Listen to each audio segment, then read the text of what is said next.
سعدیہ آپا، سیرت النبی صلی اللہ علیہ وسلم کی روشنی میں جس طرح سے امتیاز آپا نے ابھی گفتگو ارشاد فرمائی، وہ کون سے امور ہیں سعدیہ آپا جو ہمیں مقصد حیات سے ہٹا دیتے ہیں، یعنی مقصد حیات سے غافل کر دیتے ہیں؟ اور یہ بھی ارشاد فرمائیے گا کہ بحیثیت مسلمان، بحیثیت مومن، ہم ان رکاوٹوں کو کس طریقے سے دور رکھیں اپنے آپ سے بھی، تاکہ ہم مقصد حیات پر کامل رہیں یقین کے ساتھ، اور اس کے ساتھ ساتھ یہ بھی بتائیے کہ کیونکہ یہ ایک مومن کا، ایک مسلمان کا اثاثہ ہیں، کچھ گفتگو ارشاد فرمائیے اس حوالے سے۔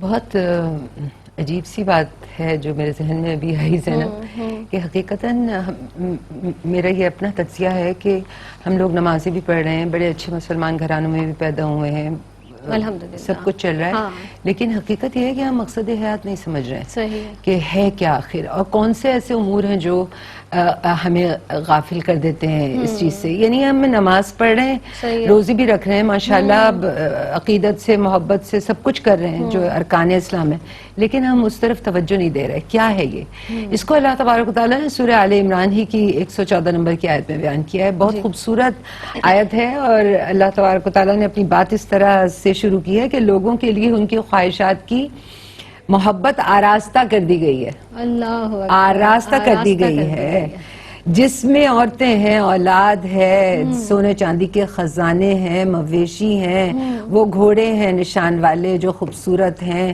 اور یہ کھیتیاں ہیں، یہ سب تمہارے لیے آراستہ کر دیا گیا۔ یعنی اللہ پاک یہ فرما رہے ہیں اس طرح سے کہ یہ سب دنیاوی زندگی کا سامان ہے، اللہ پاک فرما رہے ہیں، اور پھر فرما رہے ہیں کہ مگر اللہ کے پاس بہتر ٹھکانہ ہے۔ اب آپ یہ دیکھیے کہ اس آیت کریمہ کے اندر اللہ تبارک و تعالیٰ نے صاف طور کے اوپر اس چیز کو بتلا دیا ہے کہ ذرائع حیات و ضروریات اصل نہیں ہے، ذرائع حیات و ضروریات کو مقصد حیات نہیں بنانا ہے، کیونکہ آگے فرما دیا یہ دنیاوی زندگی کا سامان ہے، اور اللہ کے پاس جو تمہیں جانا ہے تو وہ بہتر ٹھکانہ ہے۔ سبحان اللہ۔ تو یہ توجہ طلب ہیں، یہ چھوٹے چھوٹے نقطے جو ہمیں سمجھنے چاہیے۔ جہاں انسان ٹریک سے اترتا ہے، یہ جو دنیاوی ذرائع اور ضروریات ہیں جن کو مقصد بنا کے لے کر چل رہا ہوتا ہے، یا پھر دنیا میں ایسے ہی چل رہا ہوتا ہے، نماز بھی پڑھ رہا ہے، روزی بھی رکھ رہا ہے، لیکن مقصد اس کے ذہن میں نہیں ہے، وہ پھر گمراہی کا شکار ہونے کا اس کا جو ہے اندیشہ ہو جاتا ہے۔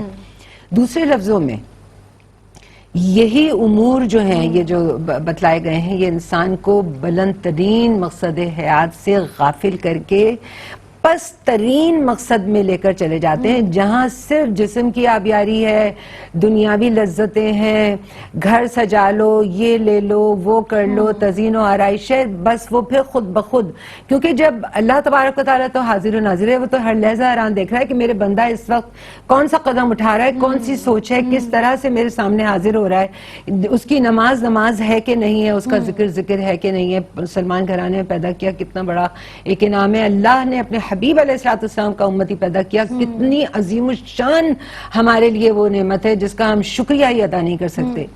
تو اب کون سی ایسی چیزیں ہیں جو یہ دنیا تو ایک جال ہے، وہ اپنی طرف کھینچ رہی ہے، اب کون سے ایسے امور ہیں کہ جو ہمیں اس غفلت سے بچا سکتے ہیں؟ وہ صرف خوف خدا ہے اور تقویٰ ہے۔ اللہ اکبر، سبحان اللہ۔ خشیت الہی اور تقویٰ کے علاوہ کچھ نہیں ہے۔ اب تقویٰ کی دو صورتیں ہیں۔ نمبر 1 گاڈ کانشسنس، شعوری طور کے اوپر اللہ کے حضور حاضری کا تصور، وہ حاضر و ناظر ہے، وہ سمیع و بصیر ہے، وہ مجھے دیکھ رہا ہے اور میرے ساتھ ہے، میری شہرک سے بھی زیادہ قریب ہے۔ کانشسلی اس کو جاننا، بہت سارے لوگ اس کو جانتے ہیں، مگر معاف کیجئے گا وہ جب زبان کھلتی ہے ان کی تو وہ ان کے ذہن میں نہیں ہوتا کہ اللہ سن رہا ہے اور لکھ رہا ہے، پر فرشتے اس کے لکھ رہے ہیں۔ دوسری کیا صورت ہے تقویٰ کی؟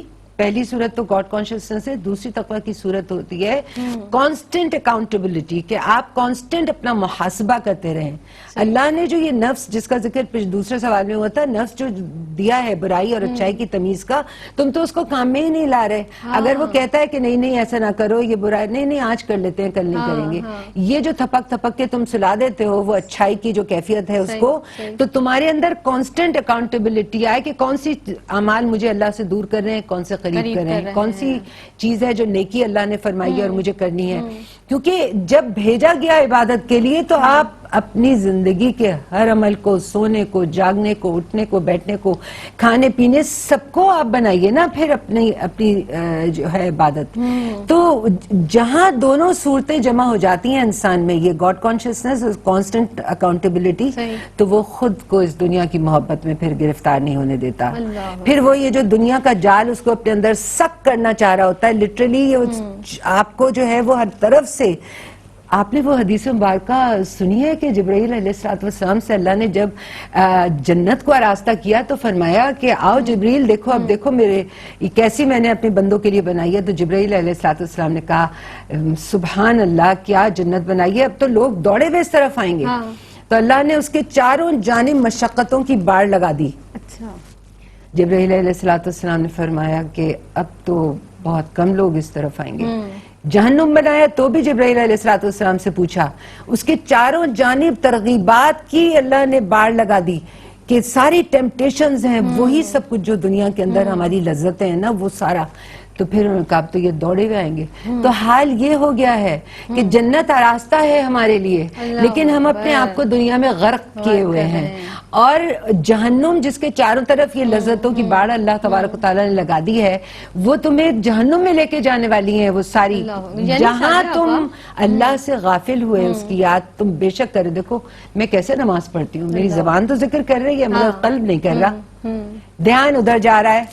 گمان میں یہ ہے کہ ابھی اس کا فون آئے گا، ابھی دروازہ کھٹکھٹایا جائے گا، ابھی مالی آئے گا، ابھی فلاں آئے گا. یعنی آپ جس طرح سے آپ ارشاد فرما رہی تھیں، جو میری ناقص عقل میں بات سمائی ہے کہ دنیا کی رونقوں میں گم نہ ہو جانا، یہ اللہ رب العزت نے آپ کے لیے بنائی ہے، لیکن اس میں آپ کو جو چیزیں دی ہیں اس کی رونقوں میں گم نہ ہو جانا. وہ پروردگار عالم ہے، اس کی اطاعت کرنی ہے، اس سے محبت بھی کرنی ہے، اس سے محبت کے ساتھ ساتھ جو اس کے تقاضے ہیں ان کو بھی پورا کرنا ہے.